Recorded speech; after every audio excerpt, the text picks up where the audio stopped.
Salut l'équipe, le tanking, c'est comme ceux qui pensent qu'un jour Paul Pogba va revenir au top. Je comprends pas. Se dire qu'on va faire exprès de perdre pour espérer un jour regagner si et seulement si on a de la chance à la loterie. Celle-là, même Jean-Claude Van Damme, il la comprend pas. C'est chiant le tanking, c'est jamais assumé, c'est jamais annoncé et pourtant, ça se voit. Mais vous tankez, messieurs? Qui nous? Jamais. T'imagines si toi aussi dans la vie, tu décides de tanker? Tiens, je vais aller tous les jours au KFC en espérant avoir des bêtes d'abdos pour cet été à la plage. Tiens, je vais quitter mon taf sans rupture co pour enfin acheter mon appartement. Tiens, je vais envoyer à mon crush quelques dick pics en espérant qu'elle tombe folle amoureuse de moi et qu'on vive la plus belle des histoires d'amour. Non mais sérieux, ça n'a aucun sens. Alors que faire? Comment arrêter un problème qui officiellement n'existe pas? Et s'il y a bien une chose facile dans la vie, c'est de provoquer son propre échec. Allez donc demander à Roberto De Zerbi ce qu'il en pense. C'est chiant le tanking. Alors que faire? Vraiment, que faire? Le tanking semble aussi compliqué à stopper que chez Gilgeous Alexander, mais au moins chez lui, il fait gagner des matchs.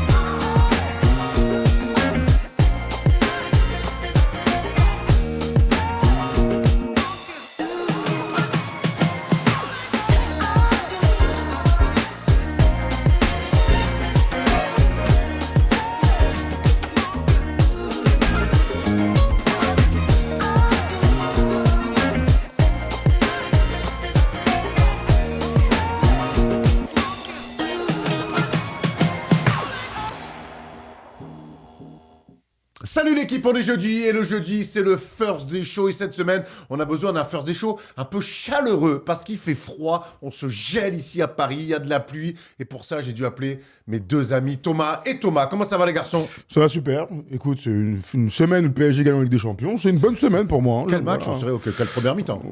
Oui tout à fait, un bon match de Ligue 1, on va dire ça comme ça. Écoute, moi ça va aussi très bien. J'ai l'impression que le canapé s'est un peu affaissé là avec le passage de Kevin. Je te confirme, il est comme ça. Solide le type, hein, mais ouais, ça a perdu un peu en densité. Écoute, on va essayer de s'en sortir. Comment va le dos? Le dos, il est déjà en souffrance après 5 minutes. Alors écoute, j'espère que ça va tenir. Tu sais qu'on se fait plus tout jeune. Mais bon, déjà une opération du dos, j'espère pas de... Bientôt la deuxième, tu m'as dit. Sinon, je porterai plainte contre vous, bien évidemment, avec preuve à l'appui de ce canapé. Tu sais plus comment faire pour gagner de l'oseille toi en fait. Il faut bien essayer un peu de ramasser des sous par-ci par-là. Vilain, ouais, quoi. Vilain, toujours. Tu fais partie de ces ricains là, tu sais, qui provoquent des accidents toujours, pour ensuite... aller chercher des failles, tu sais, dans les... Tu t'appelles les avocats où il y a les grandes affiches aux États-Unis là. Ouais, mais bien sûr, appelez-moi, si vous venez d'avoir un accident, appelez-moi, c'est ce qu'il va faire lui là. T'as pas honte? Non, jamais. C'est vrai, je vois ça.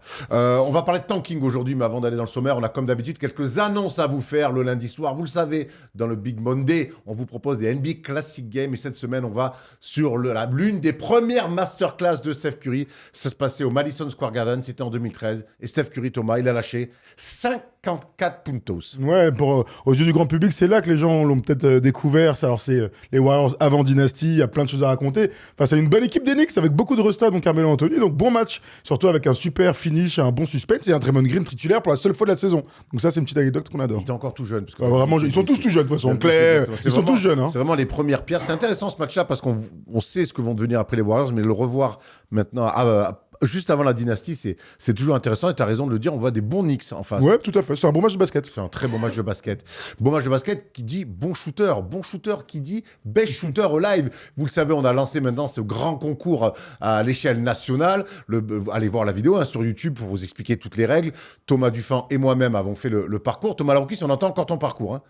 Parce que ben oui, il faut que tu le fasses. Non, je sais, j'ai prévu de le faire, mais là, je suis un petit peu blessé au dos, donc écoute, blessé au paddle, faut faire des choix dans la vie. T'appelles à ton avocat pour voir si tu peux faire... Non, là, c'est mon dos de merde, si je peux me permettre, donc mais j'ai envie de le faire, faut vraiment que En tout cas, si tu nous attaques, on a déjà notre riposte, hein. Oui, c'est là, c'est filmé. Vous allez gagner, il y a déjà des... Ah, bon, c'est bon, alors. J'abandonne tout de suite.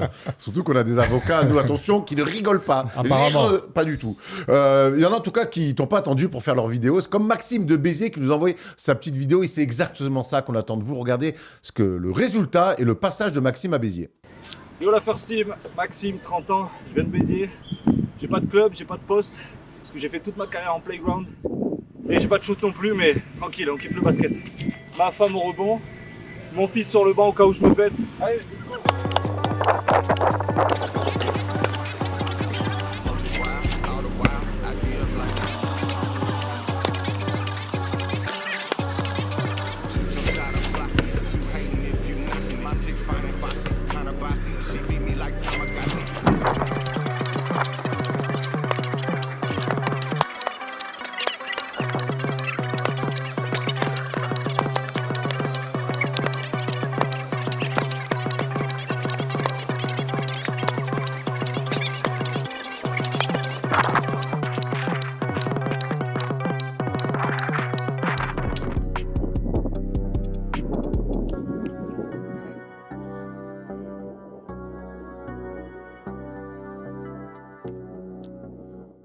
Attention Maxime quand même, on veut pas d'incident. T'as failli mettre le ballon dans la poussette directe. C'est le ballon, c'est dans le cercle. Là, on voudrait pas avoir un nouveau procès, parce qu'il y en a un qui va apparemment arriver du côté de la reprise. On voudrait pas un nouveau procès, mais c'est exactement l'esprit qu'on veut sur ce concours de tir. Absolument, mettez à contribution vos femmes. Voilà, Denise Rodman au rebond, ça c'est des trucs qui nous font marrer. Mais c'est bien la preuve que tous les gens qui aiment le basket de près ou de loin, et clairement Maxime c'est plutôt de loin, c'est le gars horrible. Non, allez-y, envoyez des vidéos et après on fera un espèce de jeu concours pour sélectionner les meilleurs pour faire la finale à Paris. Et quand on fait du sport comme ça, c'est aussi important d'être adroit, c'est aussi important de s'hydrater, Tom. Absolument, et comme toujours, vous le savez, nos copains d'Oli nous soutiennent, et on en profite à chaque fois qu'on parlera de Best Shooter Live pour vous dire à combien on a besoin, nous, chez First Team, mais vous aussi, je suis persuadé, de vous réhydrater et de continuer à goûter tous les bons goûts qu'il y a chez Oli. Erwan, c'est déjà à 17 goûts goûtés, donc bravo. Ouais, mais j'aime tenter. Goûter. Je suis un mec qui tente, je suis un explorer un peu des goûts Oli, et il y en a que je préfère plus que d'autres, mais je crois que je vais rester sur mon classique. Oui, Le menthe citron. Tout à fait. Exactement. Il aime le thé, Erwan. J'aime le thé. Petit reminder, les amis, l'interview de Bouna et Jérémy, les deux agents fondateurs de Comsport, c'est toujours à retrouver sur la chaîne YouTube. Ils nous sont livrés pendant 1 heure sur leur sortie du film Le Rêve américain, mais aussi sur leur histoire en IRL. Et puis voilà, nous donner pas mal de petites ficelles sur ce métier qui fait souvent fasciner, ce métier d'agent. D'ailleurs, la prochaine interview First Team, je vous la donne un petit peu en exclu, ça sera vendredi prochain. On l'enregistrera vendredi prochain. Ça sera avec Marine Fautoux, la meneuse de l'équipe de France, qui est en pleine convalescence du côté de Clairefontaine, qui sera donc avec nous pour prendre de ses nouvelles et pour parler aussi de son parcours et de la suite de sa carrière, parce que c'est encore une toute jeune joueuse. J'espère qu'elle nous dira si elle fera la Coupe du Monde aux États-Unis, si elle fait partie des 26. Ben oui, ça arrive bientôt. Elle est à Clairefontaine, je sais pas, la Clairefontaine doit se préparer pour la Coupe du Monde. Mbappé Fautoux en attaque, ça marche. Alors, elle a une autre Coupe du Monde, elle aussi, en 2026. Ça sera en Allemagne avec les filles qui ont un rendez-vous important là, en mars du côté de la Svel pour se qualifier pour cette Coupe du Monde de basket pour le coup. Donc ça sera du côté de l'Allemagne. Allez, on va dans le sommaire de cette... j'ai rien oublié dans le nom. On va dans le sommaire de cette émission. On ira sur les news où il y a de nouveau quelques blessés. On reviendra sur la signature de Jérémy Sohan du côté des Knicks. Et on parlera aussi d'une petite rénovation qui pourra avoir lieu la saison prochaine du côté du All-Star Game. Le débat, il sera sur le tanking parce que plus que jamais cette saison, on parle de tanking en NBA. Il y a même Adam Silver qui est monté au créneau. Et il y a pas mal d'idées qui ont popé. On essaiera de voir comment on peut essayer de contrôler ce phénomène qui est le tanking. On finira sur la palette. Il n'y a pas de match en ce moment, donc on est allé sur les 3 moments les plus clutch du All-Star Game de dimanche dernier et on s'est fait un petit kiff et il y a des actions plutôt cool. Ouais, tout à fait. Une bonne palette à venir. Exactement. Et on espère que, contrairement à la semaine prochaine, on aura un vrai quiz parce que rien à voir avec la semaine dernière. Oui. Rien à voir avec Tom Servino puisque c'est juste que Thomas a flingué le qui suis-je en 8 secondes. C'était quoi déjà? Ah, André Miller. Putain, oui. André Miller. Oui, tout à fait. Réponse de champion, une fois de temps en temps, ça fait du bien. Réponse de champion, ça faisait longtemps. Ça fait du bien. Exactement. Réponse de champion, émission de champion, c'est les news tout de suite.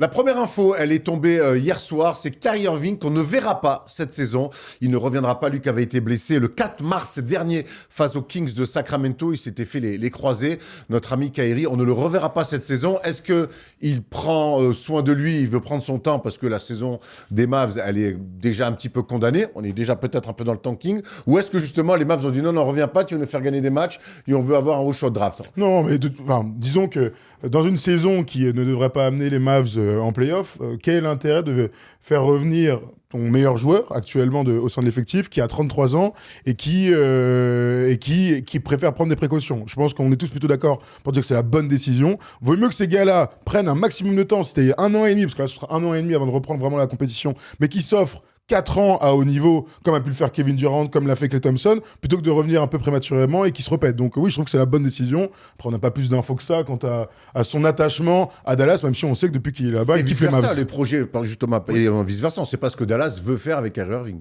Bon, je pense qu'on ne s'attendait pas à une autre décision. Hein. Depuis qu'il est arrivé, le paysage a sacrément changé depuis leur finale NBA.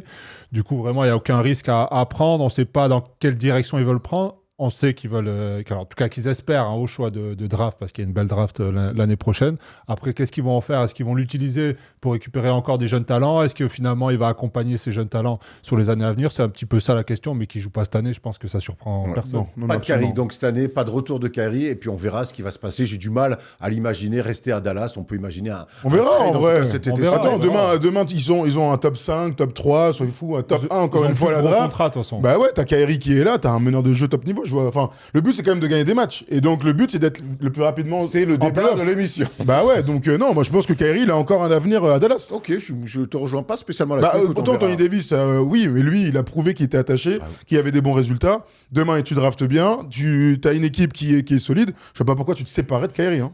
Certes, mais est-ce que lui, il se retrouve dans un projet jeune comme ça en construction? Est-ce que c'est pas un mec qui aujourd'hui est dans des projets qui visent à minima des Parce que moi, tu me dis finales qu'ils sont jeunes, mais finalement, Cooper Flag est jeune, mais autour de lui, les mecs, ils ont d'expérience, hein, de Gafford. Alors, Derek Lively, s'il joue un jour, PJ Washington, ils sont toujours là, les mecs. Klay Thompson est toujours là. Donc, en l'état, si Kyrie revient et qu'ils ont un bon choix de draft, finalement, dès l'année prochaine, l'équipe, elle est intéressante. We will see. Mon ami Jérémy Sohan, lui, vous vous souvenez, la semaine dernière, on en parlait parce qu'il se faisait couper des Spurs. Et cette semaine, on va en parler parce qu'il a signé du côté des Knicks. Il rebondit bien.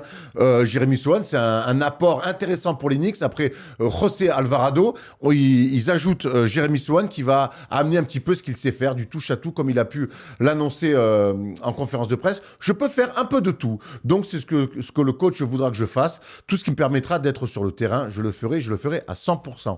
Et je pense que l'une des raisons pour lesquelles j'ai choisi New York, c'est que l'effectif est très riche avec beaucoup de joueurs très talentueux. Alvarado, Sohan, Tom, on gagne un peu en profondeur côté Knicks. Ouais, absolument. Je pense que c'est de Et en bons choix. playmaking aussi. Ouais, absolument. C'est deux bons choix sur des trucs dont ils ont besoin. Évidemment, on en a parlé la semaine dernière à Trade Deadline qu'on a vécu ensemble. Alvarado, le mec de New York, il a déjà joué 2 matchs. On sent que l'attachement est réel. Tu parlais de playmaking, ils n'avaient pas de meneur de jeu remplaçant de ce profil-là. Deuce McBrown est vraiment un gars pour défendre et mettre des filoches. Voilà, Beaucoup shooté. Voilà. Un 3&D sur les postes de meneur. Là, ils ont un vrai meneur de jeu avec lui qui va amener en plus sa fougue défensive. Et puis, avec lui, mine de rien, t'as un mec qui est un vrai glue guy. Tu vois, il fait une saison terrible, 12 minutes de temps de jeu, complètement hors des rotations des Spurs. On sait que les Knicks, on avait discuté avec les Spurs déjà pour peut-être monter un trade. Il vient pour absolument rien. Moi, je trouve que c'est un bon choix. Personne va dire qu'il va être titulaire pour la fin de saison, qu'il va il va faire 15 et 15. Juste à un mec de plus, intéressant, à développer et complémentaire du reste. Ouais, un petit peu triste, moi, de cette situation. C'est un joueur que j'aimais bien. On se rappelle que c'est un peu lui qui avait accueilli Wemby lors de sa draft, qu'il a un peu intégré. Tout à fait. Et il n'a jamais su finalement trouver sa place quand l'équipe est montée en régime. On l'a mis complètement de côté. Après, est-ce que c'est le meilleur choix pour lui, les Knicks? Il y a beaucoup de monde déjà. Je pensais qu'il allait aller dans une équipe où le temps de jeu allait être plus conséquent. Là il sait que... Ah, t'es pas plus emballé que ça? Ben, moi, j'adore Pour le sa carrière, joueur. tu parles, Ouais, pour sa carrière. Après, j'adore le joueur. Je pense qu'il peut vraiment apporter aux Knicks. Mais avec Mike Brown, on sait qu'il est un peu frileux. Est-ce que finalement, il va lui donner des minutes? J'imagine déjà l'association Karl Anthony Towns Sohan un peu à la manière d'un Gordon, tu sais, à traîner un peu baseline comme ça sur des finitions. Et c'est quelqu'un qui est capable de faire beaucoup de choses. Après, il est élite dans rien. C'est un peu son problème. C'est Défensivement, c'est un vrai. Oui, c'est un vrai bon défenseur, mais mais il est très bon par contre partout et il a progressé sur ses catch and shoot à 3 points. Est-ce que c'est une très bonne plus-value en tout cas pour les Knicks. Justement, ça, c'est ce sûr. côté, alors il est élite dans rien, à part défensivement, mais en attaque. Mais j'ai l'impression qu'il y a des joueurs, beaucoup de joueurs élites dans le scoring côté Knicks. Justement, ce truc de c'est pour ça que je dis que c'est bien qu'il fait un peu tout. C'est intéressant. Il fait un peu tout. Il n'est pas forcément attiré par le scoring parce qu'il y a déjà beaucoup de monde qui veut marquer des points dans cette équipe. Maintenant, à lui de trouver sa place et surtout à Mike Brown de trouver un poste où il va pouvoir vraiment être utile dans cette équipe. En tout cas, vrai, il pourra jouer avec Towns. Là, il n'y a plus d'excuses pour les Knicks. On n'a pas de banc, on peut jouer qu'à 7-8. Là, pour le coup, Mike Brown, il va falloir qu'il réfléchisse un petit peu. Le seul mec à qui il peut pas jouer, c'est Mitchell Robinson. Parce qu'au bout d'un moment, Oui, il faut bien qu'il y ait un mec sur le terrain, à l'intérieur, Voilà, qui puisse tirer à 3 mètres. Quoi. C'est l'équipe défensive, là. C'est Ouais, le handball, c'est là, ou la NFL. Ils jouent ce soir, les Knicks. Là, Ah bah vas-y, je t'en prie, vas-y. Les Knicks jouent ce soir face à Détroit en plus, donc ça devrait être la première de Jérémy Sohan notamment. Donc c'est une belle affiche de la conférence Est. Et vous voyez les cotes. Les gars, la dernière dernière fois, ils se sont rencontrés, il y avait beaucoup d'absents côté Knicks. Ouais. Les Pistons avaient roulé sur les New-Yorkais. Mais ce soir, on devrait avoir un bon match où les Knicks sont favoris. Ouais, favoris à 1,54, Pistons à 2,40, alors que Cade et Jalen Duren, Cade Cunningham et Jalen Duren ont brillé. JB Bickerstaff, quelque part aussi, les joueurs de Détroit et le coach de Détroit ont brillé au All-Star Game. Les Knicks, en tout cas, en termes de messages et de, tu sais, qui a l'ascendant psychologique sur l'autre en cas de play-off, de série de play-off, ce serait intéressant de le prendre quand même, ce match-là. Il va être intéressant. Ce match-là, il va pas falloir dormir côté Knicks parce qu'on sait que Détroit, c'est une équipe dur à bouger. Il y a un vrai écart. Il y a des absents, non? Il y a un vrai écart. Parce que je trouve qu'il y a beaucoup d'écart. Il y a un vrai pour l'équipe écart. qui est première de la ligue, qui se déplace. C'est vrai, je suis plutôt d'accord. On verra ça plus tard. Mais... Non, mais en tout cas, si vous êtes team parieur, de voir 2,40 Détroit extérieur, ça vaut le coup d'y aller. Ouais, clairement. Ok, Jalen Duren et Isaiah Stewart sont suspendus, donc ils ne jouent pas ce soir. Donc oui, c'est depuis la bagarre. Ceci explique cela. Vous savez, Winamax est notre partenaire, et si vous voulez jouer avec nous, ça se passe comme ça. Depuis plusieurs années, Winamax est partenaire de notre chaîne. Et avec eux, tu peux utiliser ton expertise pour gagner de l'oseille en pariant sur toutes les compétitions de basket. Sur les matchs, mais aussi, et ça on adore, parier sur les perfs des mecs. Tiens, je sens bien qu'un Serbe va faire un triple-double. Paris plutôt safe. Tu peux aussi miser sur qui sera le meilleur scoreur, le meilleur passeur, et même miser sur les duos. Bref, l'offre basket Winamax n'a jamais été aussi complète. Et en plus, lors de ton premier dépôt, tu es automatiquement remboursé à hauteur de 100 €. Et vu qu'on est sympa, on t'offre même un petit bonus de 10 € lors de ton premier dépôt avec un code FT10. Plus d'infos en description. On rappelle quand même, le plus important, c'est strictement interdit aux moins de 18 ans. On est là surtout pour s'amuser. Allez, on file du côté d'Orlando où les mauvaises nouvelles s'accumulent une nouvelle fois. Franz Wagner va être de nouveau absent. Il y a sa cheville gauche qui l'avait déjà gêné au mois de décembre. Il va être out de nouveau. L'ailier allemand, on voit cette saison très très compliquée pour lui. Même si en termes de stats, il est dans ses standards. C'est quand même 25 matchs ratés déjà pour Franz Wagner. Et donc le nombre de matchs ratés va augmenter. Oui, il a joué 4 matchs là, sur les 2 derniers mois. C'est une catastrophe. Hein. À Orlando, on ne sait pas ce qui se passe entre la hype de début de saison, des prémices de l'année dernière, le niveau de Paolo Banchero, Desmond Bane, ici ou là, en Dancy, qui a envie de faire des takedowns à tout le monde depuis le début de la saison, et donc l'enchaînement des blessures, franchement, elle est très déceptive cette saison du Magic d'Orlando. On a espéré tous qu'il soit top 4 avec, avec cette grosse défense, avec des mecs qui en pleine éclosion. Paolo Banchero, il y a eu 19 mecs appelés en remplacement, des remplaçants du All-Star Game, sauf lui. Lui, il se blesse derrière, il aggrave sa blessure. Enfin, on ne sait pas ce qui se passe et c'est très déceptif. Ils sont déceptif. Ils sont 7e de la conférence Est. Ouais, on pensait que ça allait être un peu l'année où on allait voir le plein potentiel finalement de cette équipe avec leurs deux stars, Banchero, Wagner. Ils ont recruté Bane aussi pour ajouter du shoot à 3 points, l'explosion entre guillemets d'Anthony Black aussi. Et c'est vrai qu'on est déçus parce que finalement on verra pas cette année le plein potentiel et on les a vus un petit peu ensemble les deux, ça n'a pas forcément très bien marché. Donc on est toujours dans l'interrogation de cette équipe finalement. Où est-ce qu'elle peut aller? C'est quoi le plafond? On les voyait faire un peu une OKC entre guillemets du côté de l'Est avec des jeunes montés en puissance. Aujourd'hui, on n'en sait pas plus sur le Magic et je me demande où ils veulent aller. En tout cas, c'est dur parce qu'on adore tous Franz Wagner. On l'avait vu en Lettonie l'été dernier. C'est un joueur. Ouais, non, mais quand tu le vois en live, merveilleux joueur. Il est grand, il est délié, il est fantastique, il part vite en contre-attaque et c'est frustrant en fait de le voir encore blessé. Écoute, je sais pas, il va falloir. C'est vrai que cette année, on espérait avoir quelques réponses autour de ce projet du Magic. On n'en aura pas. En tout cas, cette année, il va falloir être patient. Après, quand tu es rattrapé par autant de blessures comme ça, mais comment on explique ça? Moi, tu te souviens à l'époque en Ligue 1, à Lyon, ils avaient tout le temps les blessures musculaires. Au bout d'un moment, tu as le droit de regarder ce qui se passe côté coaching staff ou côté préparation. Pourquoi ils sont tout le temps pétés, les mecs? Alors, il y a bien sûr les blessures où tu tombes sur un pied, tu as une entorse, ok, mais quand la moitié de ton effectif est décimé, on regarde qui? On regarde, vas-y, qu'est-ce qui se passe, les mecs? Tu regardes moi? Non, mais si t'étais médecin, bon, c'est pas médecin, mais le coaching staff, quoi, du côté médical. J'ai juste décidé d'être journaliste. Est-ce qu'ils veulent pas tanker un petit peu, je sais pas, peut-être redescendre un peu, mais sinon ils ont les premiers choix de draft, les mecs en devenir, ils les ont déjà. Mais par contre, c'est une bonne opportunité pour Banchero nous faire un peu une Jalen Brown et montrer que. Enfin, ça fait depuis le début de la saison qu'on attend ça. Hein. Mais c'est qu'il le patron est monté en régime et là, sur la fin de saison. J'espère que pendant ses vacances aux Bahamas, Paolo Banchero, il a regardé tous ses petits copains là, de Team USA notamment, des Philippines. Être All-Star Game, j'espère que tu vois, allez, vas-y, reviens un peu revanchard. Hein. T'as eu une semaine un peu off. Tu nous parles justement du All-Star Game, c'est très bien. Il y a quelques news qui pourraient arriver la saison prochaine du All-Star Game, avec notamment, Thomas, j'ai une très bonne nouvelle pour toi. Potentiellement, donc NBC réfléchit à du changement, à du 1 contre 1 et du 2 contre 2. Eh oui, c'est ça la beauté de la NBA. C'est que parfois, les grands changements arrivent par le bord de la NBA, donc Adam Silver, mais lorsqu'il y a un changement de diffuseur, eh bien, il y a peut-être des nouveautés qui peuvent arriver, et NBC, ils sont pas fous. Ils ont envie que ça marche, ils ont envie que les supporters se déplacent et regardent à la télé, et rien de mieux qu'un tournoi de 1 contre 1. On parlait aussi d'un tournoi de 2 contre 2. L'un ou l'autre, frérot, je signe tous les jours. Vous avez vu que Vince Carter a envie et un peu nommé ambassadeur, on va dire ça comme ça, pour essayer d'amener les meilleurs joueurs au dunk contest. C'est le rêve aussi pour le samedi soir. Mais sur le truc de 1 contre 1, je réfléchissais à ça. Peut-être ça serait bien de faire peut-être 2 équipes de 3 qui s'affrontent, ils sont ensemble et ils alternent l'1 contre 1. Tu sais, quand on marque, on garde, ça change. Équipe, Et comme ça, en équipe, t'as moins le truc de il s'est fait taffer tout seul. Tu vois ce que je veux dire? Tu peux un peu t'appuyer sur tes coéquipiers et ça ferait 2 équipes. Genre Coupe Davis, quoi. Coupe Davis de 1 contre 1. Et en fait, en gros, le gars, il vient en défense, tu joues 1 contre 1. Si tu prends dans la gueule, tu ramènes l'autre défenseur de ton équipe, ainsi de suite. Et la finale, tu l'as fait en 3 contre 3. Vas-y, c'est une Coupe Davis, allons-y à fond. Non, mais un format comme ça où finalement, t'es pas... Ou des duos. Ouais, ou au moins des duos. Comme ça, t'es pas tout seul à prendre, on va dire, la foudre si tu prends, comme chez les filles, un 13-0. Ce qui serait incroyable, c'est que tu fais des duos, un grand, un petit.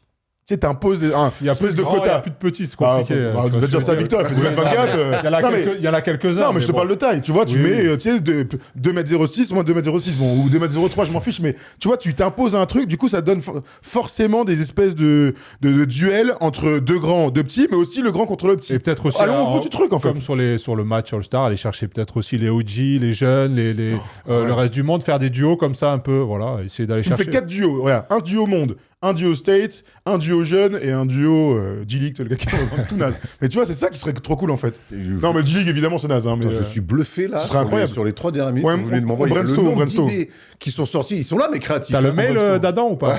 Adam Argent. J'ai su de Eve, j'ai pas su d'Adam. Tu parlais de Victor Wembanyama. On reste dans les transitions faciles. La semaine prochaine, c'est le retour de l'équipe de France sans Victor Wembanyama. Évidemment, donc 2 matchs très importants face à la Hongrie pour se qualifier pour cette Coupe du Monde 2027. Donc ça sera le 27 février en Hongrie et le 1er mars du côté d'Antares au Mans. De matchs dans quelle ville, Erwan? Dans quelle ville en Hongrie? Dans quelle ville? Vas-y. C'est en Hongrie. Regardez, le nom, il est... Voilà, s'il y a des amis hongrois... C'est Zombatelli. Ah, c'est Zombatelli. Ça va. Il a eu peur. On dirait un stopper de la Juve. C'est pas dans 2 villes. Et justement, puisqu'on parle d'équipe de France, Victor Wembanyama, au micro de Rémi Reverchon, pendant que vous voyez la liste du groupe, merci Tom de me mettre la décla. Victor Wembanyama, au micro de Rémi Reverchon sur Beansport, a déclaré ça. Mon but est de participer aux qualifications pour la Coupe du Monde. Mais j'espère ne pas y participer à la première fenêtre. Ça voudrait dire qu'on est allé jusqu'au bout des finales NBA. Pour celle d'août, absolument, c'est mon but d'y être. Je touche du bois si je suis en bonne santé. Ça, c'est des bonnes nouvelles, c'est des bons signes. Alors, on attend, quoi qu'il arrive, qu'il soit là, mais on aime quand on communique comme ça en disant « je veux y être ». On aime parce que il y a certains, il y a des gens qui avaient des doutes en fait sur l'envie de Victor de venir en équipe de France. Je pense que là, il a effacé tous ses doutes. Personnellement, moi, j'en avais pas plus que ça parce qu'on voit son attachement depuis des années à l'équipe nationale. Et là, en fait, il nous rassure. Il nous dit qu'en gros, s'il n'est pas blessé, il sera là à 100%. Et nous, c'est juste ce qu'on a envie d'entendre. Hein, je pense que personne ne remet en doute son attachement. Par contre, pas en doute. Mais tant qu'il n'est pas là, en fait... Moi, je pense qu'il est vraiment attaché à l'équipe de France. Il a fait toutes les sélections jeunes. Il n'y a rien à dire, tu vois. À un moment donné, il y a 3 compétitions, les 3 plus grandes compétitions depuis qu'il est pro. Il en a raté 2. Donc, plutôt que... Moi, je mets des pincettes à sa présence. J'espère qu'il sera là aux 2. Enfin, non, j'espère qu'il sera là à celle du mois d'août. Ça voudrait dire qu'il sera allé loin en play-off. Mais bon, tu vois, à un moment donné, il n'est pas là, quoi. Est-ce qu'il va aller jusqu'en finale? Est-ce que finalement, il finira pas un peu cramé? Est-ce qu'il partira sur la fenêtre d'août? Ce qui est sûr... Bonne question. Franchise, un mec, tu dois trop pousser, oui, c'est une bonne question. Pour moi, sur les 2 compètes qui ratent, il y a une explication. C'est très frustrant bien qu'il ne soit pas là. L'année dernière, avec la thrombose, le retour, il était un petit peu précipité. Et Jérémy Bouna l'ont dit, c'est un physique à part, il faut le gérer différemment. Et il se gère différemment. Ce qui est sûr, c'est que pour l'instant, on n'a jamais eu le droit à « je viens pas, je prends du repos ». Le jour où ça commence à aller là-dedans, on pourra commencer à s'inquiéter. Moi, quand je vois comme il a voulu remettre le All-Star Game comme un vrai match de basket sympa à voir, je me dis, s'il fait ça pour le All-Star Game pour les Ricains, je me doute que l'équipe de France, ça lui tient à cœur. Je vois un mec qui aime le jeu et qui est un compétiteur ultime. Oui, mais c'est ce que je dis au début. Personne ne remet en cause son attachement à l'équipe de France. On se pose la question de sera-t-il là ? Parce que le constat, c'est qu'en 2027 au Qatar, si tu fais pas une grande compète, attention JO. Exactement. Et JO et là, on peut se dire, on peut se palucher sur oui, c'est vrai, on a 2 médailles d'argent magnifiques. Ils nous ont régalé dans ce cycle Evan Fournier, Nico, Nando. Il n'empêche, et Rudy, bien sûr. Il n'empêche que, pour l'instant, tant que je l'ai pas vu là, hop, sur le terrain, première entre deux, on ne sait pas. Il sera dans le 5 majeur pour toi? Tu le mets dans le Poste de meneur de jeu. Tu portes bien ton prénom, Thomas. Mais Thomas. oui, mais ouais. Tu ne vois que ce que tu Mais crois. c'est ce que disent les gens plus qu'autre chose. Bon, tout le monde adore Victor, tout le monde a envie de l'aimer en tout cas. Faut être fou pour dire autre chose. Donc maintenant, sois là, mon grand, juste sois là. Surtout que c'est maintenant, voilà, c'est une superstar. Et aujourd'hui, il pourra dire à sa franchise. Aujourd'hui, c'est pas sa franchise qui va lui dire non, on veut pas que tu y ailles. Aujourd'hui, il est trop puissant, on va dire, pour se faire interdire par sa franchise d'aller en équipe de France. Était aux Spurs, il venait quand il voulait, tu vois. C'est une franchise qui a toujours laissé les joueurs y aller, donc il n'y a pas de raison. Gino Billy, en 2004, ils ont dit non, on n'y va pas, gros. Ouais, d'accord, il est champion olympique, le mec, c'est tout ce qui compte. Non. Exactement, c'est les bons exemples. Ça. Ah oui. En tout cas, on aime bien quand Victor parle de l'équipe de France et rassure ceux qui ont besoin d'être rassurés sur son engagement et son attachement au maillot bleu. Alors, on va partir dans le débat et là, on va parler de tanking puisque plus que jamais cette saison, on parle de tanking. Il y a des équipes qui ne se cachent même plus pour perdre des matchs. Incroyable.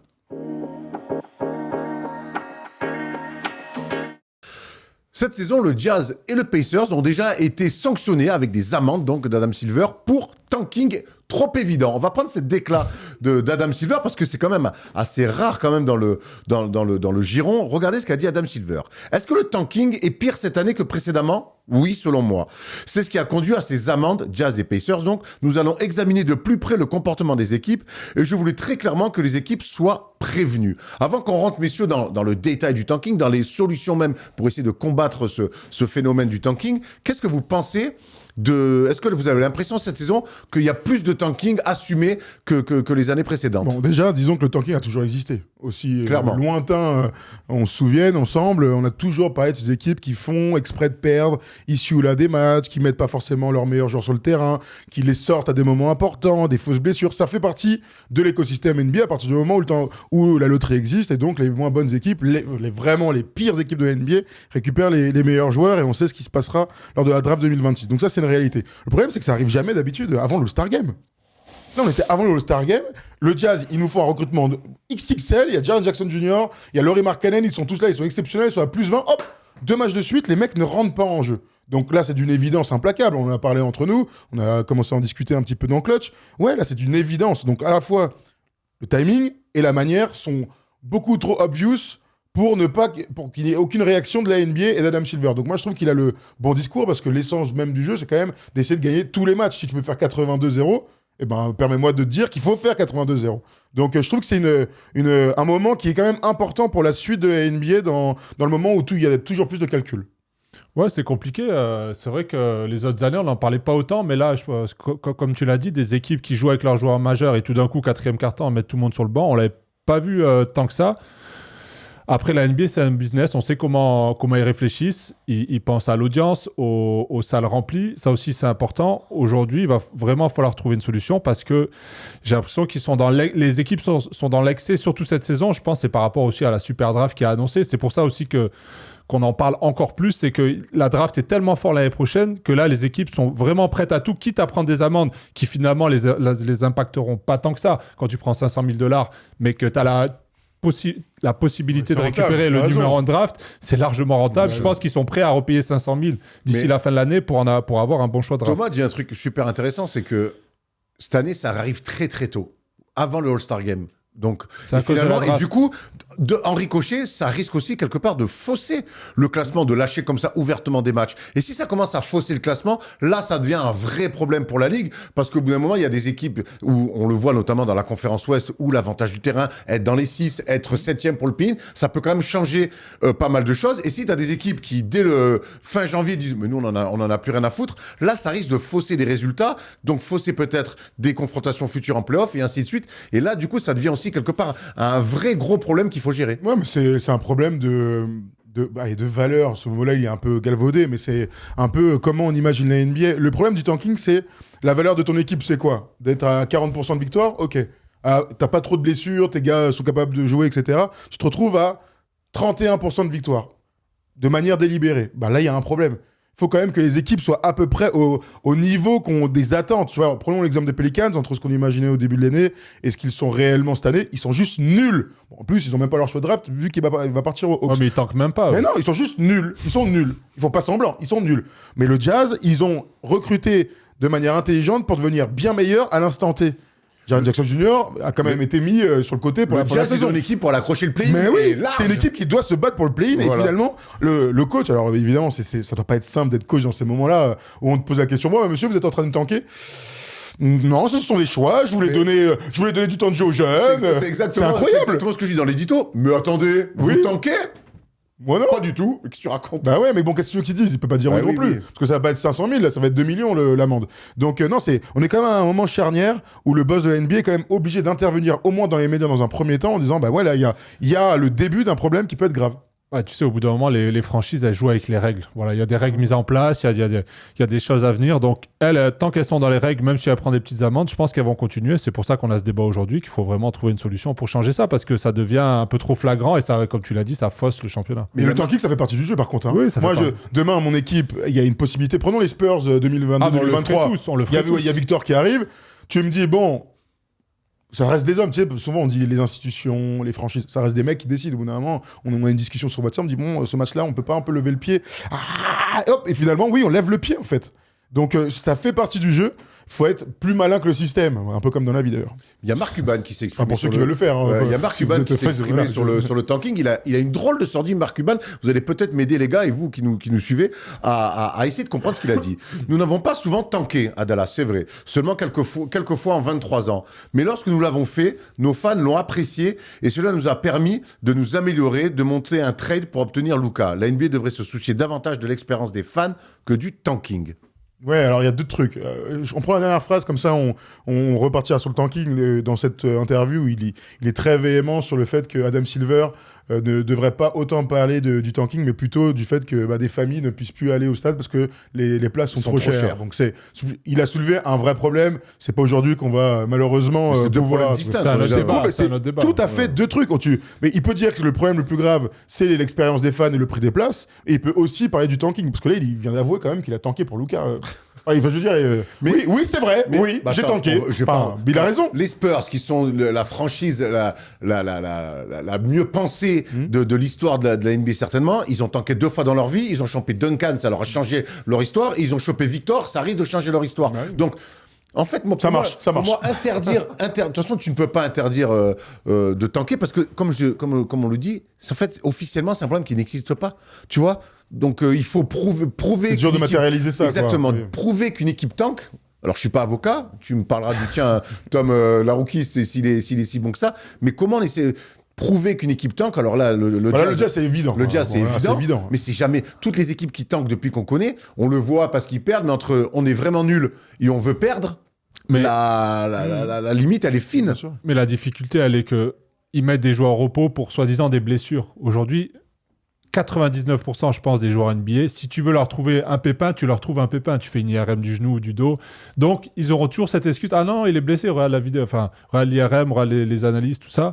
Donc, c'est pour ça que les équipes jouent avec ça. Donc, c'est très difficile à démasquer finalement. Même si on le sait, mais il faut pouvoir quand même le prouver. Après, l'avantage, c'est que c'est la NBA qui décide. Voilà, là, ils ont mis 500 000 $. Bon, les équipes n'ont rien à dire. Tu payes et tu continues ta saison. Là, c'était vraiment très flagrant. Autant des fois, on le sait, mais c'est pas aussi flagrant, on va dire. Là, pour ce qu'a fait le Jazz, c'est un peu trop. Je trouve. Il y a un truc, avant qu'on aille un peu dans les solutions, On y et ce arrive, qu'on on y imagine, il y a un exemple de ce qui s'est passé ces dernières années qui est en train de nous déplaire tous, c'est le combat contre le load management, qui est un combat louable. Moi, je suis désolé, j'aurai toujours en mémoire le match des Spurs à Miami il y a plus de 10 ans, où donc Nando fait un super match. Affiche de ouf. Affiche de ouf, finale NBA, on est en saison régulière, tout le monde l'attend. Hop, Greg Popovich, il dit bon, on va mettre tout le monde au repos. Tant mieux pour Nando, hein. Mais du coup, il avait été très bon. il avait été excellent, mais du coup, à ce moment-là, l'NBA dit, mais en fait, on peut pas laisser faire ça. Donc, on va mettre des règles.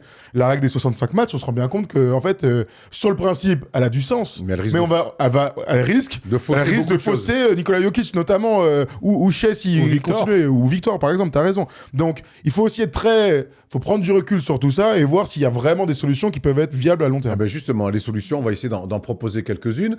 Thomas, tu parlais justement des règles. Est-ce qu'on en fait, il faudrait pas essayer de changer les règles. Je vais vous proposer comme ça plusieurs solutions. Je sais que vous en avez, vous aussi, des solutions. Et on va essayer de voir ce que la NBA pourrait faire et proposer. La première solution, on va être sur quelque chose de très sportif. C'est quand même pour ça qu'on suit cette ligue. C'est un tournoi entre les équipes non qualifiées en play-off pour aller chercher le choix de numéro 1 de la draft. Est-ce que ça vous plaît sur le principe? Alors, en tout cas, on passe par le jeu. En vrai, le terrain. Je veux dire, c'est une discussion qu'on peut ouvrir. Voilà. Alors, est-ce que les joueurs NBA, donc des équipes nulles, les 14 équipes les moins bonnes de toute la NBA, ont intérêt à se retrouver dans un nouveau tournoi pour jouer des nouveaux matchs? C'est contre l'idée qu'on se fait de la NBA. On est d'accord. Normalement, t'arrives mi-avril, tu pars en vacances, t'as 6 mois. C'est quand même voilà, c'est la vie des joueurs NBA. J'aime l'idée, j'y crois pas une seconde. Rajouter des matchs à des saisons qui sont déjà super longues, je pense que la NBA n'ira jamais là-dedans. Ils ont déjà rajouté mince, comment ça s'appelle la NBA Cup, merci. Le play-in. Ça fait déjà quelques matchs en plus. Pour nous, c'est bien. Pour les joueurs, il y a quand même de matière à discuter. Bon, c'est pas une idée qui me plaît plus que ça. J'ai pas envie, en plus, en fin de saison, de mater les playoffs qui vont être des matchs archi cool, et d'un autre côté de regarder des équipes en fait qui ont échoué sur la saison, qui vont se battre pour des bons choix de draft alors que c'est pas mérité. J'ai envie de me focus à fond sur les playoffs. Ça y est, on a laissé la saison régulière. Et je pense que, alors ils sont toujours prêts à rajouter des matchs, ça leur fait encore pour les droits télévisés, tout ça. Mais j'ai pas envie de partir dans un tournoi, en tout cas des équipes les plus nulles. C'est pas mon idée, en tout cas. Et puis ça serait pas faire, parce qu'on le dit, il y a des équipes qui sont vraiment nulles. Et la draft est faite pour aider ces équipes nulles. Mais une équipe qui est nulle en saison régulière, elle va faire ce tournoi-là. Elle sera quand même nulle, donc elle va se faire sortir. Et en plus de ça, elle pourra pas avoir le choix du. Mais en plus, le 9e de la conférence Ouest, il va gagner. Au bout d'un moment, il sort d'un play-in, le mec, tac, allez, on joue maintenant, ouais, super. Il va détruire tout le monde. Bah non, mais tu vois, c'est ça. Pensons, tu te souviens des Suns, là, ils étaient tout le temps 9e à un moment donné, avec Hornacek. Bon, bah, eux, ils auraient gagné 3 fois de suite le premier tour de draft. Donc, on n'y croit pas trop, vraiment. Sur le principe du sport, de le terrain, effectivement, mais en fait, le problème est tellement il dépasse tellement le cadre du terrain que finalement, à faire un tournoi, ça rendrait pas... C'est un avis de faiblesse un peu. Et ça serait pas faire pour des équipes qui sont vraiment en galère, qui n'ont vraiment pas les armes. Thomas, il y a une idée dont tu m'avais parlé que j'aime bien, c'est cette espèce de roulement, alors il faut avoir la vision, sur 30 ans. Alors, c'est une idée qui est sortie, enfin, pas qui est sortie, mais dont tout le monde parle depuis très longtemps, c'est l'idée de...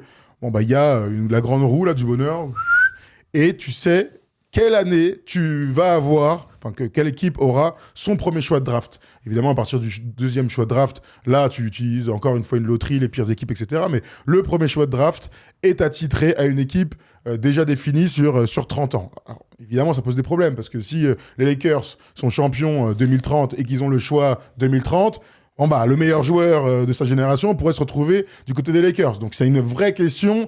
Pour le coup, là, en termes d'équité, tu peux pas faire mieux quelque part. Alors, pas en termes de rééquilibrage, mais d'équité. Après, on sait que le hasard de la vie, par moments, sourit souvent un peu au même. Ouais, le Lakers, styleux. Voilà, exactement.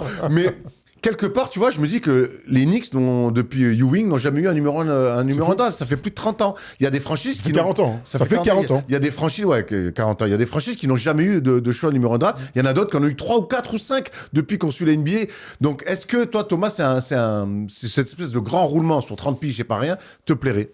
La seule chose positive dans ce roulement, l'a dit Thomas, c'est l'équité. C'est que tout le monde serait à égalité, on va dire. Après, moi, j'aime pas le fait de... Quand je regarde la NBA, j'aime bien un peu rêver, m'imaginer, avoir de l'espoir, tu sais, me projeter, finalement, ne pas savoir ce qui va se passer demain. Là, on saurait déjà, en fait, tous les choix de draft et tout. On s'enlève un kiff de l'année de savoir qui va choisir. On s'enlève un peu ce petit kiff de ces saisons. Je rappelle que c'est que le numéro 1. Ouais, mais comme si tout était prévu à l'avance sur les numéros 1. Moi, ça me plaît pas. J'ai besoin un peu de rêver, de m'imaginer qu'il y ait plusieurs possibilités. Là, tout est déjà prévu et puis surtout, ça me plaît pas. Et puis surtout, on sait que chaque année, les drafts, elles sont inégales. Donc tu te retrouves mais c'est ça. Premier choix de draft, c'est toi et ta chance, hein. Oui, c'est toi et ta chance. Finalement, ou alors tu tombes sur Duncan. Bon, mais c'est pas. Après chaque année, c'est toi et ta chance, de toute façon. Là, malheureusement, on rentre dans ce que c'est la draft et le problème d'avoir des générations de joueurs. Toutes les générations ne sont pas égales. De toute façon, on le ressent bien sur les dernières années. Oui, quand c'est Victor, tout le monde se bat pour l'être. Quand c'est d'autres joueurs que je ne citerai pas, eh bien, c'est plus compliqué. Anthony Desmanettes est un très bon exemple. Il y a une autre idée, et pour essayer peut-être d'amener un peu de nouveauté, c'est interdire le top 4 2 ans de suite aux équipes. Donc t'es naze 2 années d'affilée, tu dois t'excuser et donc t'es 5e. Enfin, tu prends le 5e choix de draft. En fait, c'est pas s'excuser, mais c'est forcer les gens, au bout d'un moment, à bosser différemment, peut-être mieux aussi sur le terrain plutôt que simplement attendre la draft. On Mais a ça- vu des équipes pendant des années enchaîner des tours de draft et ne pas y arriver. Ça, je trouve, c'est plutôt une idée intéressante. Peut-être le faire sur 3 ans. Voilà, si tu as eu un top 5 de draft pendant 3 ans, tu n'as pas le droit d'avoir un top 5, tu peux drafter après. Moi, ça me fait penser un peu aux Sixers, Trust de Process, qui pendant des années ont été nuls à chier, on peut le dire, et ont récupéré. Ils ont été nuls. Très nuls. Malheureusement, ils n'ont pas été très bons aussi sur la draft. Hein. Tu récupères Fools, qui est même plus dans la ligue, il me semble, où il est blessé, je sais même Oui, pas. tout comme. Simmons, qui est en train de pêcher sûrement en ce moment, on le salue s'il nous regarde. Et il reste Embiid. Belle sortie de notre ami Stephen A. Smith sur. Ah, il a dit Ouais, quoi sur Ben Simmons. Ah, je peux lui passer, il a dit quoi Il a dit que c'était quoi, qui devrait rembourser son oseille ou c'était un criminel? Ok. Non. Non, moi j'ai vu, il a dit un autre truc, on parlerait toujours de lui en mal, enfin bref, Bon, bref, enfin, un truc pas très sympa. Et bon, pour revenir sur le truc, ils ont récupéré un bid. Bon, voilà, aujourd'hui on Et sait pas où en ils étant sont. numéro 1. Pas en étant numéro 1, donc moi j'aime bien cette chose-là. Ok, on vous a donné un bon choix draft, maintenant, allez, faut reconstruire aussi et jouer le jeu en essayant de construire une bonne équipe autour. Je pense que c'est intéressant. Après, toujours pareil, il faut peaufiner ce genre de 2-3 ans à voir. Est-ce que finalement c'est dans le top 3, dans le top 5, t'autorises à drafter? Il y a plusieurs choses à faire, mais c'est intéressant en tout cas. Moi, je pense malheureusement que c'est pas une bonne solution parce que la plupart des très bonnes équipes, en fait, se sont construites par un enchaînement de très hauts choix de draft. Les Warriors. La dynastie des Warriors, elle est. Non, pas les Non, Warriors. ils sont pas très hauts. Hein. Bah, Bah Curry non. est pas... sur un premier, tu parles. Non, non. Thompson pas haut, Bah oui. Green deuxième tour, Non, Curry, pas les Warriors. Boston Celtics, Jalen Brown, Ouais. Jason Tatum. Alors évidemment, c'est les mais résidus. sans le numéro 1. Attends, mais c'est les. Oui, mais là, on parle de top 4. Oui, bien Je parle sûr. pas de numéro 1. Évidemment, c'est les résidus du trade avec les Nets, on le sait tous, mais voilà. OKC, le Thunder, ils nous ont fait rêver. Ils enchaînent 3 ans d'affilée. Alors, je mets Jeff Green parce que je suis sympa, mais Jeff Green et KD, Russell Westbrook, James Harden, 3 ans d'affilée. Pardon, c'est pas. Il y a aucun numéro 1 draft. Il y a que des bêtes de joueurs qui vont finir Hall of Fame. Donc, je pense aussi que l'histoire. Prenons les Lakers des années 80. À un moment donné, il y a James Worthy qui déboule avec un premier choix de draft, le mec. Alors qu'il y a déjà Magic, il y a déjà Karim, etc. Donc, je pense quand même que la NBA, c'est aussi ça. Il faut avoir un peu de chance. Certains diront d'autres choses, mais un peu de chance. Et on laisse le cycle s'écrire un peu naturellement. Commencez à dire, ça fait 2 ans que vous êtes vraiment nuls. Et que vraiment vous êtes nuls. Vous bossez bien, vous êtes nuls. 3e année, vous n'avez pas de top 4. Je trouve ça un peu sévère. Je vois pas en quoi ça changera le tanking. Quand Tu on vois voit, il y a des joueurs légendaires qui ont été draftés plus haut que le top 4, même deuxième tour. Donc aussi à eux de bien travailler, d'aller chercher la perle qui est après. Ils ont tous l'impression de le Mais c'est faire, pour ça, ça, non quand je parle des Warriors, Ouais. c'est que les Warriors, c'est une équipe qui s'est conçue par la draft. Alors oui, après, ils ont fait venir, ils ont peaufiné avec Bogut, ils ont fait le gros coup. Ils Oui, ont pas tanké, c'est nul, non, ils ont bien drafté. Non, mais ils ont eu la Voilà. réussite après. Voilà, c'est bon, comme voilà. ça, Ils ont construit leur équipe par la draft. Draymond Green, Oui, Klay mais Thompson, ça- Steph Curry, c'est des mecs qui ont fait par Oui, la mais là, on draft. parle des très hauts choix de draft. Oui. Il n'y a C'est pour ça aucun que je très me haut suis- choix de draft. Steph, c'est le premier, il est 7. Ouais. Bon, écoute, mais en tout cas, moi j'aime l'idée, mais encore une fois, je trouve que ça reste. Ça change quoi, en fait? Est-ce que ça change vraiment? Genre, le tanking va disparaître. Est-ce que tu as envie de voir une équipe tanker pendant 3 ans, d'être vraiment catastrophique? Non, C'est quand même... on en voit. c'est on en pour, a ça vu. que- c'est pour ça que ça... Ok, ici, ils ont Ça- tanké, ils ont littéralement tanké pendant 2 ans. Ouais, mais ils n'avaient pas des super équipes. quand Ils ont, avant là, le cycle, là, Ouais. et on l'a tous dit, on était Ils ont frustrés. joué quand ils avaient Paul George, ils ont joué quand ils avaient... Mais juste après, ils ont tanké mais pendant ils avaient 2 ans. Ils avaient une équipe nulle. Enfin, Ouais, mais ils ont tanké. ouais. Vous avez ché déjà. Ouais, mais ils ont tanké. pas triché parce que finalement, sur Non, le mais je papier, dis voilà. pas ça, je dis que finalement cette règle va pas changer grand chose, je pense, in fine. Le but, c'est qu'à un moment donné, il n'y ait plus de tanking. Bon, je pense qu'il n'y a pas vraiment de moyen d'éviter le tanking, mais ce truc-là va pas changer fondamentalement l'état d'esprit des équipes qui tankent. Vous voyez ce que je veux On dire? parle d'OKC là, il y a aussi une des règles que parmi toutes les règles qui sont sorties, il y a une règle, c'est de, tu sais, les fameux tours de draft protégés. Il y a des équipes qui tankent parce que, par exemple, elles savent qu'elles vont pas avoir leur premier tour de draft l'année qui arrive, sauf, tu sais, s'il est protégé à 14. 1-5. Oui, ou moins. autre. Et en fait, les mecs, ils disent, bon, non, faut qu'on perde pour avoir notre choix de draft, parce que protégé de 1 à 5, parce que sinon, on va pas l'avoir. Donc, les mecs perdent Est-ce que Ça revient à la même chose, du coup. Ouais, En exactement. fait, c'est juste là, le tanking, de toute façon, c'est un mot pour dire à un moment donné, ton équipe, vous faites exprès de perdre. Alors, c'est vraiment c'est le cas extrême, mais c'est juste l'équipe est moins forte que ce qu'elle devrait être. Et donc, dans ce cas-là, c'est clairement du tanking. Mais bon, on va moins parler de ça par rapport à une équipe qui fait tout pour être dernière de la ligue. C'est ça aussi la réalité du Il y a une autre solution qui est arrivée de Stan Van Gundy. Alors, lui, il est chaud, lui. Lui, il est chaud. Il est chaud, mais au moins, ça pourrait régler beaucoup de problèmes. C'est Mais chaud, bon, c'est là, chaud. pour le coup, c'est la manière un peu forte, on va dire. Je supprimerai la draft. Le plafond salarial resterait en place. Mais si vous voulez offrir 45 millions de dollars par an à Cooper Flagg à sa sortie de l'université, faites-le. C'est un agent libre. Tous les joueurs qui sortent de l'université sont des agents libres. Il n'y a plus aucune incitation à perdre. Alors, pour moi, pour le coup, ça marcherait.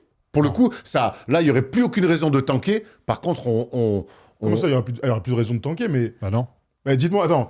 Alors, prenons le cas des meilleures franchises. Tous les joueurs veulent jouer aux Lakers, veulent jouer aux Knicks. Donc ça, c'est le premier problème. Ah bah oui. D'accord. Bon. Il y a un autre truc, c'est tous les mecs vont vouloir jouer chez eux. Je viens de Caroline du Nord, je vais jouer au Charlotte Hornets. Pas Ok. sûr. Bon. Non mais admettons, tu vois, je veux dire, si tu as un attachement à un endroit. Le troisième truc, c'est les pires équipes vont réussir à signer ces mecs-là. Ah, alors, tu vois ce que je veux dire alors, Personne ne va signer là-bas. Donc c'est un gros souci. T'es Cooper Flag, t'es Victor Wembanyama, Ouais. donc t'es un mec qui est censé être un franchise player. Tu vas direct, tu sors de la fac ou d'Europe. Ton premier truc, c'est de dire, je veux les Lakers, je vais jouer avec Doncic et LeBron James pour être troisième option. Est-ce que t'as toujours ce truc? Ce truc-là. T'as aussi, toi aussi ce truc de dire, je sors de la fac, moi je veux aller dans ce franchise-là parce que le projet est cool et qu'on va me donner les rênes. Ah bon? Parce que Je moi, sais pas, je te pose la question. Attends, parce que autant, ça je suis plutôt d'accord sur ton premier truc, on peut en discuter. Gentil. Mais alors, je suis désolé, mais qui va dire, alors moi je vais aller, alors Brooklyn, admettons que Brooklyn soit pas à New York. Je vais aller à Brooklyn parce que l'équipe est vraiment nulle et je vais changer Je vais l'histoire. aller à Sacramento, voilà. Mais qui va? Ou à Toronto. Sacramento n'aura jamais de premier choix de draft. Ça n'arrivera jamais. Tu peux aller dans des équipes mid. Après, il y a la question de salaire aussi. Aujourd'hui, est-ce que les Lakers pourront m'offrir ce que j'ai envie au niveau salarial? Donc, c'est ce que dit Van Gundy. donc, pour le coup, des équipes qui seront plutôt faibles, sans star, pourront dire à Cooper Flag, bah tiens, 200 millions de dollars sur 4 ans, voilà, tu veux venir ou pas? C'est compliqué de dire non, je préfère aller aux Lakers pour 5 millions l'année, tu vois ce que je veux dire? En plus, tu auras du temps de jeu. Après, le problème, encore une fois, c'est que moi, j'ai envie... la loterie, quand même, ça fait parler. Ça permet aussi de faire des échanges à la trade deadline, de relancer un peu la saison en échangeant des choix de draft, des joueurs, des gros contrats. Il y a toute quand même cette économie, un peu ce truc qui nous anime un peu aussi au milieu de saison, qui relance ce championnat. Donc, ça enlève quand même l'histoire un peu de la NBA. Ce qui a fait l'histoire des drafts. Je vais même aller plus loin, c'est la dénature un peu, parce que la draft, elle est quand même faite à la base pour rééquilibrer les forces. C'est ça. Là, pour le coup, tu fais ça... Pour moi, je pense qu'à terme, tu rééquilibres rien du tout, voire même tu creuses des écarts. Mais je te coupe. Regarde, OKC, qui est champion, ne pourrait pas aujourd'hui s'offrir un mec à 40 millions l'année. Mais il y a au moins 10 franchises qui marchent bien, ne pourraient pas se... Voilà. Donc, il y a 10 franchises qui ne pourraient jamais avoir le premier choix de draft. Le meilleur joueur de la génération. Alors, soit les mecs diraient non, moi, pas de souci, je viens pour 3 millions, ce qui m'étonnerait. On sait qu'ils veulent tous le max. Donc, finalement, ces équipes qui marchent déjà avec des gros contrats ne pourront pas forcément les recruter. Aujourd'hui, New York, ils ne pourraient pas envoyer à Dibansa 40 millions l'année prochaine. Il faudrait transférer d'autres gars. Mais ça répartirait aussi d'autres bons joueurs dans d'autres équipes. Donc... Parce que je trouve que la question salariale, elle donne pas trop... En fait, tu trouveras toujours un moyen pour que ce soit intéressant. Pour moi, le vrai souci, c'est que la draft, elle est là depuis 70 ans maintenant. Ouais, 60 ans plutôt. 60 ans. Pour un seul truc, c'est que on est capitaliste américain, on veut bouffer tout le monde et tout. Il y a un seul truc qui ressemble un peu à une économie humaine, on va dire. C'est justement de réessayer de rééquilibrer un tout petit peu les forces sportives par la loterie et par la draft. Donc franchement, si la NBA perd ça, et donc ce serait quand même le premier sport américain à le faire, on n'y croit pas une seconde. Mais si tu devais amener cette idée sur la table...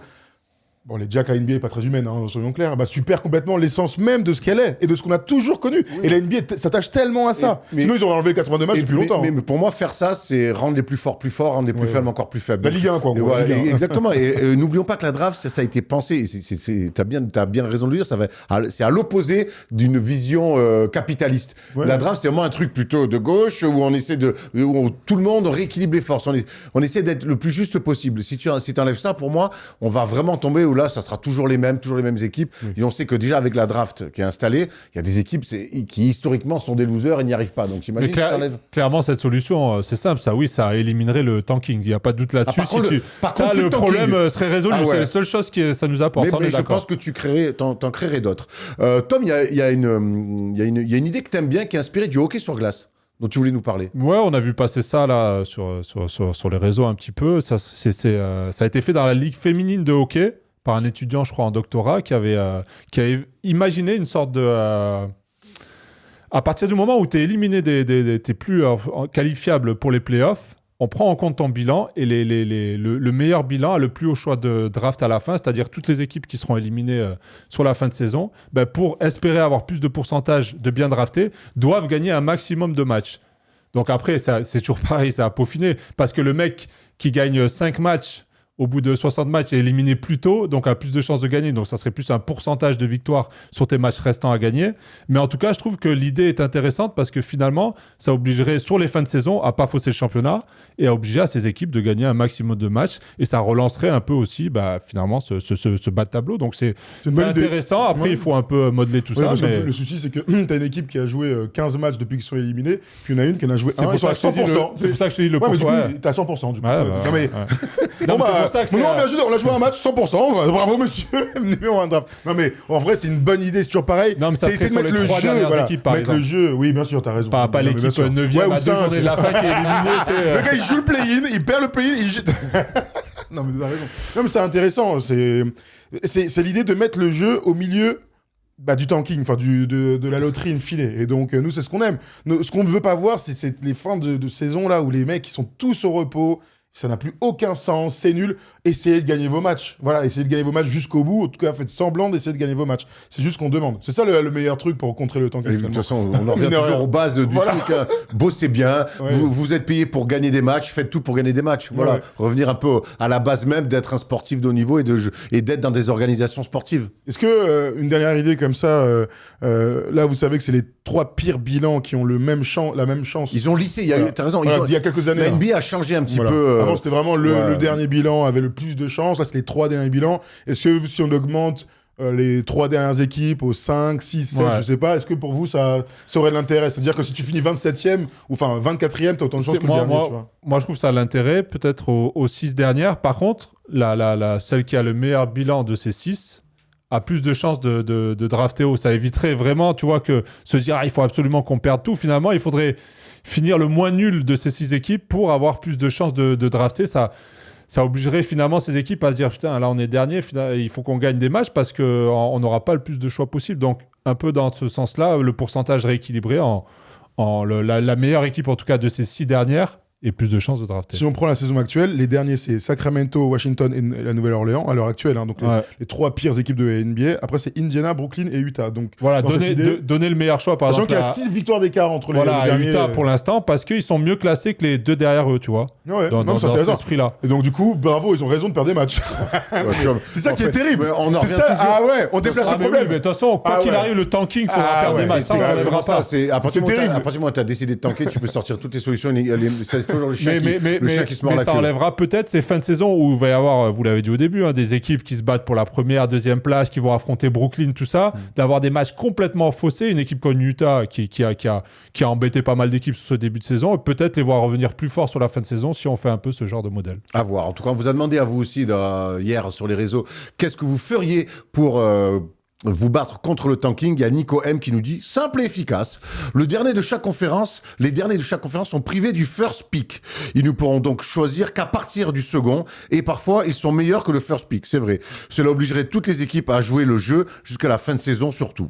Voilà, bon, on revient un petit peu sur ce qu'on a déjà dit. Faire un tournoi pendant les playoffs avec les équipes non playoffables pour pouvoir remporter les meilleurs picks. Je ne vois que ça donnerait une nouvelle dynamique comme la NBA Cup. On en a parlé au tout début, ça me paraît très compliqué de mettre ça en place. Et il y a Paco qui finit pour nous dire pourquoi lutter. Certaines franchises se sont littéralement construites sur ça depuis la nuit des temps. Pourquoi chercher une victoire quand on connaît le sort de la saison? Et puis quoi? Après, ils vont imposer un temps obligatoire à jouer aux big men, aux big joueurs pour éviter les sanctions. Bon, voilà, un peu plus radical et fataliste, Paco. Mais on voit bien, en tout cas, même, ça fait 20 minutes qu'on en parle. On a pris aussi vos commentaires. C'est très compliqué, en fait. Et à partir du moment où une équipe a décidé de tanker, eh ben forcément, il y a toujours une forme d'anguille. Tu trouves toujours des solutions pour passer au travers des gouttes. Non, il y a un truc qu'on a peu dit, c'est que les sanctions financières soient vraiment Moi, je crois pas aux sanctions financières. Non, mais genre 10 millions. Non, mais genre des oui. trucs. Non, mais si, sanctions financières, genre des gros trucs. Tu prends le salaire de ton meilleur joueur. C'est dur. Il y a une commission, je sais pas, il y a un board, ils se réunissent, tout le monde est d'accord. Paf, tu sanctionnes. Une équipe qui te dit je tank pas, tu vas quand même lui mettre 10 millions.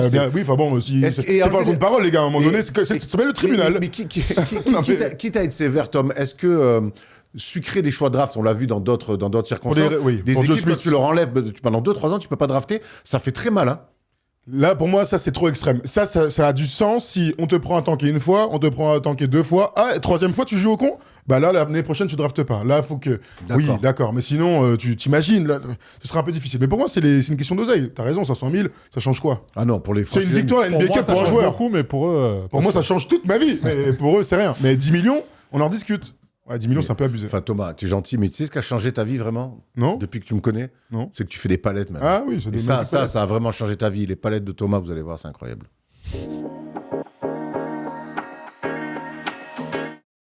Vous savez, il n'y a pas de match depuis un petit moment, mais du coup, On s'ennuie, Erwan, dis-le, on s'ennuie. Ouais, un petit On n'en peu. peut plus, on Du n'en coup, peut on s'est plus. replongé dans le All-Star Game de dimanche soir et on a pris les 3 moments les plus clutch de la soirée, Thomas, et on les a mis en palette. Tout à fait. 3 actions clutch. Sur 4 matchs, on a eu un peu de la chance. Et surtout 3 bonnes actions, dont 2 collectives et une au talent, on va dire ça comme ça. Allez, on y va tout de suite. Vous les avez vus, on va les revoir ensemble surtout. Ça, c'était lors du premier match. Quel plaisir, cette prolongation-là, avec 5 points, 1 marqué et une dernière action, bien sûr, qu'on va dérouler jusqu'au tir de Scottie Barnes. Les attitudes de Victor, tout ça. La rotation de Karl Anthony Towns, le défenseur préféré d'Erwan. Regardons donc cette action collective et la réaction bien sûr de Victor. Allez, on y retourne.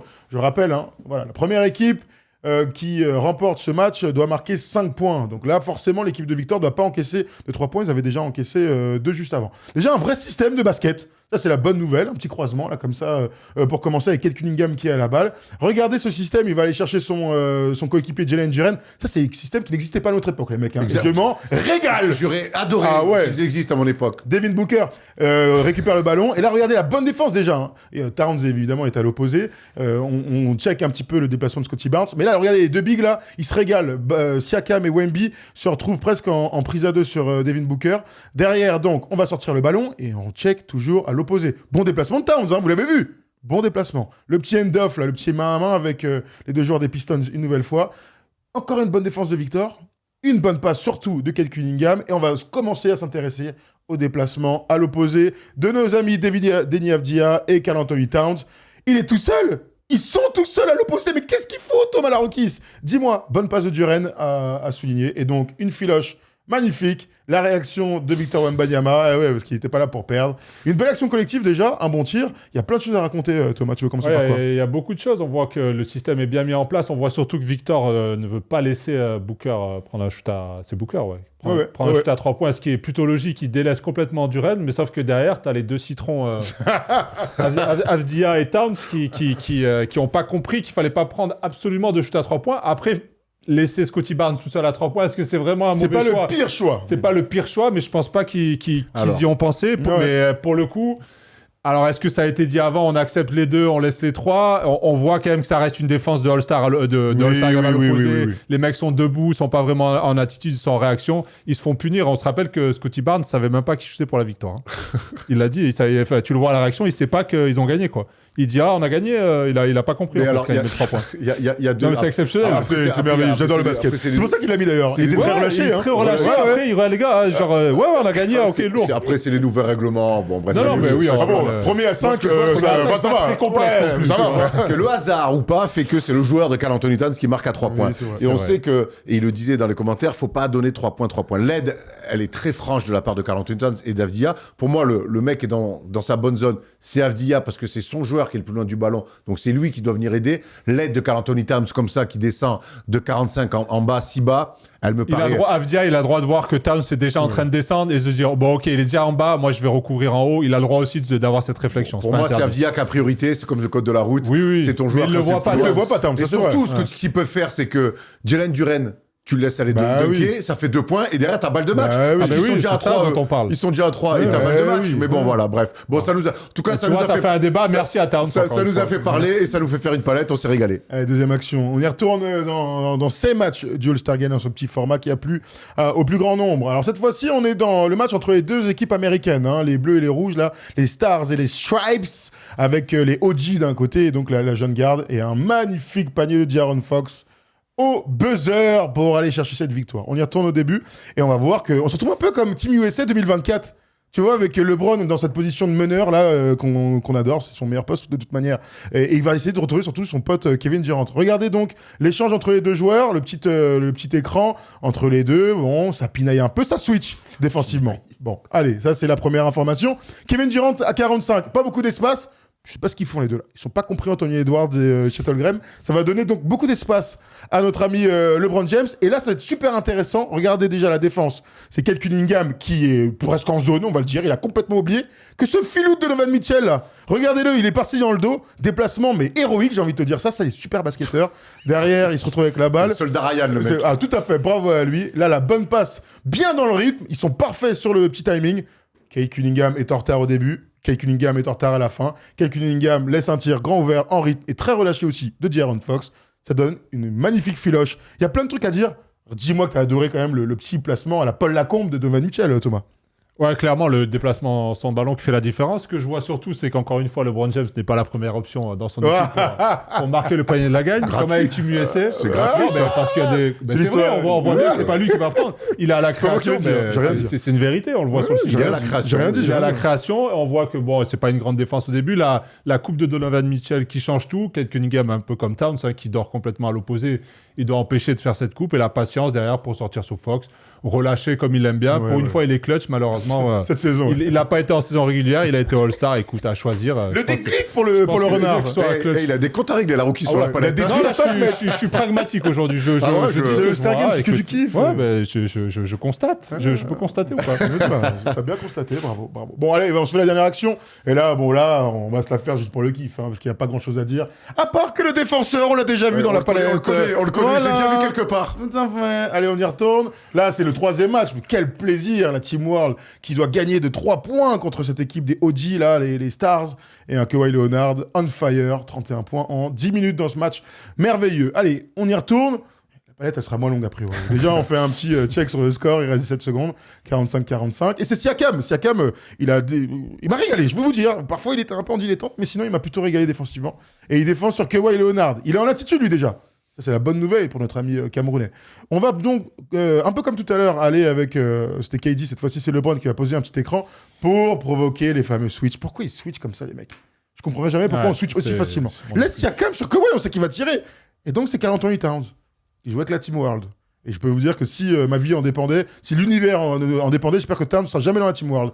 Et donc, bien sûr, il se fait cooker, magnifique. On aime, bravo Léo pour ce petit truc, cette petite friandise, on va dire. Derrière, vous connaissez la suite. Malheureusement, Victor va rater. Mais Kawhi Leonard a marqué un grand tir dans le 1 contre 1. Team Monde, ils prennent 2 énormes museaux à chaque fois pour perdre. Voilà, là, c'est vraiment la situation classique, le pick and roll simple. C'est la rookie contre Erwan ou Thomas, ça, c'est classique. Towns, il a droit de monter un peu, de contacter. Là, il le laisse tranquille. Ça, c'est du pain béni pour des joueurs de ce niveau. Si tu les orientes pas un peu d'un côté, si tu les forces pas à aller dans l'aide, là, c'est la jurisprudence Paul George sur Damian Lillard. Arrêtez, c'était un mauvais shoot. Non, il est rentré. Là, tu peux te dire, il est comme ça, Towns, il le gêne. Non, il le gêne pas du tout. Des joueurs de ce niveau, ils sont pas gênés par ce genre de défense. Même à notre niveau, on n'est pas gêné par ça. Bravo, merci Thomas pour cette palette. Est-ce que toi, Thomas, la rookie, tu vas essayer de gêner Thomas Dufan sur le quiz? Sur le quiz, je suis pas trop mal cette saison. Je progresse d'année en année. Je suis meilleur que toi, en tout cas, ça c'est sûr. Écoute, on va voir si. C'était un partout, non? Ou 2 partout? Non, mais attends. Non, on commence pas. T'as plus de chance aussi. T'as plus de matchs à jouer. C'est pas grave. T'as été bon au début. Depuis, t'as rien pipé. T'as rien pipé non plus quand j'étais là. C'est Thomas qui a appris. Écoute, on va se régler au quiz. Je suis meilleur que toi cette année au quiz, faut arrêter. Allez, c'est quoi le mieux? N'oubliez pas, il y a Oli, si vous voulez un peu vous hydrater comme les garçons, prenez du Oli. Le mieux, c'est de lancer le quiz et on va voir entre. D'ailleurs, Thomas, tu vas pas jouer, on va juste faire un bing la rookie. Quand t'as le droit de faire direct. Quand je dis quiz, c'est qui suis-je? Ou sortez les slibards. Allez, le beau concours de B. J'en ai pas, moi. En tout cas, allez, le quiz tout de suite. Allez, qui dit fin d'émission, dit quiz. On va y aller fort, les gars. On va mettre un peu de jus. Parce que j'ai fait un super quiz. Il est énervé tout seul ou quoi? Je sais pas, je m'énerve d'un coup. Là, j'ai envie de booster un peu ce quiz. Ça vous va? Très bien. Ouais. Vas-y. C'est déjà retombé. Ça marche comme le bol. C'est incroyable. Elle est vivante, ta go là. T'as une taupe sur la tête ou quoi? J'ai changé de shampoing ce matin. Ouais, de coiffeur aussi. Et de coiffure, du coup. Quand est-ce que tu nous rases tout ça là? Pourquoi tu veux que je rase? Je sais pas, là, tu fais un truc de Jones, non, tu vas sur les côtés. J'ai des trop gros sourcils si je rase. Bref, on n'est pas là pour parler de ça. Attention, les gens en Turquie, Oh là là, ça creuse, Je ferai ça en France, le savoir-faire français. Oula, le quoi? Quoi? Hein? Alors, petite énumération qu'allez nous chercher, Imen. Ça régale beaucoup. C'est les 25 rookies depuis 2000. Ouais. avec le plus de points sur une saison. Les 25 rookies, pas forcément. Ah oui, d'accord. Le minimum est à 1279 points. Ah, c'est sur une saison entière. C'est du cumulax. Ah ouais. D'accord. Donc on va commencer par notre consultant favori, Thomas Laroukis. LeBron James. LeBron James est là, évidemment. Carmelo Anthony. Carmelo Anthony. Donc là, vous avez eu les 2e et 3e. Bravo, Damien Lillard. Damien Lillard est là, 6e. Ouais, Blake Griffin. Blake Griffin, 1er. Eh oui, je l'avais, Blake Griffin. Bon, arrête un peu. Dwayne Wade. Il dit Wade n'est pas dans ma Mais liste. qu'est-ce qu'il fout, lui? Mais je sais pas, vous le dites souvent et il est rarement là. Il était blessé après, Il n'y a hein pas dit Dwayne Wade, Wade. c'est ce qu'on appelle un faux ami. Ah ouais, voilà. Attends, merde, je l'avais. T'es blessé Anthony comme ça Edwards. Oh putain, c'est bien. Anthony Edwards, il est là. Qui a bien marché. Oh merde, alors. Fred, faut que Sur- ça sur- sur la Ouais. preuve. Je te ferai revenir juste après. Je sais pas, Towns. Il est là, Karl Anthony Bah ouais. Towns. Tu peux revenir. Je peux revenir? Bien sûr. J'ai de la chance. Pensez au Roy, hein, ça aide parfois. Brandon Roy. Pourquoi bah, non, mais je disais rookie de l'année, moi. Bah oui, bah il est pas. Bah, il est pas là en tout cas. Il est Ah, pas- ouais, vas-y. Attends. Get the fuck out. Kyrie Irving. Non Pas de plus. Kyrie. Il était blessé. Pas de Victor Kyrie. Victor. Victor Wembanyama. Ah bon on a vu. Blessé, il fait- Non, Hein arrête un peu. Attends, mais gars, là, ils Faut sont faire pas- les comptes. Il Faut faire les comptes. n'y a pas Kyrie et Victor. On a Victor Wembanyama. Je vous fais la fin de la Vas-y. liste. On avait Elton Brand qui était là, on avait KD, on avait Donovan Mitchell, Trae Young, Luka Doncic, Oji Mayo qui est là, Tyreek Evans, Pau Gasol, Paulo Banchero, Stephen Curry, Steve Francis, Andrew Moi, je Wiggins, les avais, hein. Colin Pas Sexton continuer. est là, Derrick Rose, Chet Holmgren, Mathurin, Brandon Miller et Ben Simmons. Franchement, c'est fou parce que tu m'as dit pensez au Roy. Donc je dis Brandon Roy, il est rookie de l'année, il est pas dans la liste. C'est quand même incroyable. Et Ouais. Kyrie Irving, il est pas dans la liste, il est rookie de l'année. Bah ils sont blessés, il joue 55 matchs, je viens de voir. Aïe, aïe, aïe. Bon, allez, vas-y. On part sur le qui suit. Très déçu, très déçu. On avait 25 bons noms pour briller. Est-ce qu'on va avoir une réponse de champion aujourd'hui? On a pas fait honneur à Imen. Hein. Je suis né le 23 septembre 1979. J'ai donc aujourd'hui, si je calcule, 46 ans. Bientôt 47. Et je suis retraité des parquets NBA depuis 2010. Dans ma carrière, j'ai joué 12 saisons avec 6 équipes différentes. Mais commençons par le commencement. Je fais une seule saison à l'université de Iowa en 97-98. Où je tourne à 15 points et presque 5 rebonds de moyenne. Une année me suffit. Je me présente à la draft 98. Je suis sélectionné en 21e position par Charlotte. Je passe 2 saisons dans la franchise qui m'a drafté, principalement en sortie de banc. Je joue environ 12 minutes par match pour un peu moins de 5 points. Mais je commence à me faire remarquer, notamment parce que j'ai pas mal de jus. Et surtout parce que j'ai une belle gamme de dunk. Ricky Davis. Ricky Davis, ça sort ici, Thomas Laroukis. Ça sort encore une fois très très rapidement. Bravo. Oh, Ricky Davis à Charlotte, Je bravo. vous ai dit que j'étais bon au quiz cette année. Après, on va Par pas contre, j'ai dit que je m'écouter. te croyais pas si tu le trouves aussi rapidement parce que je t'ai vu zioter mon ordi tout à l'heure. Non, Oh, tu Mais bravo à toi. non. Jamais de la vie. Non, non, non. Non, non, il n'y a même pas de débat. J'ai envie de te mettre dans les cordes un peu. Hein Mais bravo. Non, non. Non, mais c'est une blague ou pas? Parce que tu vas bien. C'est le Bon, il est assis à côté de moi, l'ordi, il est là, Il il me dit était tu comme regardes, ça, je vois rien il du était tout. Non, mais attends, il y a doute ou pas? Parce que Pas s'il y a de doute. doute. Ah, Pas ok, de doute. ok. Sinon, il y a rapport à la Pas police. de doute parce que j'ai un écran, on peut pas voir sur le côté. Mais Ah, Ricky Davis, comme Thomas. C'est le jeu avec je joue contre lui, je lui ai botté le cul. Voilà. J'ai mis 18 Ah ouais et 16 aller-retour. Voilà. C'est vrai, c'est vrai. Bon, il était en fin de carrière, alcoolique. Mais commence pas, toi. Donne un peu de force, non Je donne- T'allais Attends, faire un bravo. mauvais commentaire, Je gros. donne zéro force. Voilà. Bravo, Ça bravo. m'intéresse pas. Quiz gagné, Attends. qui suis-je gagné Attends, Ricky C'est Davis un à sans Charlotte. faute. Il Ouais. trouve Ricky Davis à Charlotte. Pour moi, c'est une vraie perf. Hein. C'est Ah, énorme. Charlotte, je l'ai pas du Ah, tout. moi non plus, je l'ai pas du tout avant Bravo. les Clippers. Avant les Non, Clippers. c'est quand il a dit juteux que j'ai. Mon Clippers, c'est vrai. Celtics, non Ah, passe ouais, pas aux Celtics. Celtics. Si, mais après, Euh, j'aurais- bon, bref, on s'en fout, mais bravo en tout cas, toi. Bon, bravo, non, très bien. Là, c'est des réponses de champion. Wow. Bravo. Ah, c'est une Bah, tiens, vraie rends réponse. l'antenne, puisque maintenant t'es. Non, Ça non, fait on de va suite. faire Tu pas fais tous les l'antenne. vendredis dans Clutch. D'ailleurs, on se retrouve demain dans Clutch. hein. Il fait 3 Ah, ans on se retrouve demain dans Clutch. Ah ouais, avant Clippers. Je rigole. Non, il fait Charlotte, Miami, Cleveland, Boston, Mais c'est- Minnesota. tu l'as déjà fait en Miami, qui suis-je, Clippers. Ricky Davis hein Oui, mais après, Ah, bah, il y a des gens, Ouais, hein. mais voilà, mais moi, enfin, c'est des gars. voilà, Ah, que j'ai je connais Tu bien. dis pas, t'as fait le réponse Non, champion mais- pour la coupe. Arrête de dénigrer. Frère, c'est Rends bon, l'antenne. bravo, rends l'antenne. Allez, pour ceux qui seront à Poitiers à la Leaders Cup, Allez, au la Futuroscope. Non, il m'a. Oh là là, mais c'est pas possible. Après, c'est vrai que c'était rouge, là. Pour ceux qui seront à Poitiers ce week-end pour la Leaders Cup, n'hésitez pas à venir me voir. Je serai là avec Stephen. Et puis, on se retrouve lundi pour le Big Monday et donc le NBA Classic Game. Et la libre antenne, appelez-nous les amis et envoyez-nous vos vidéos. Best Shooter au live, il y a Best Quizzer au live et il y a Best Shooter au live. Oh, aussi. merci, Ciao, ciao ouais. l'équipe.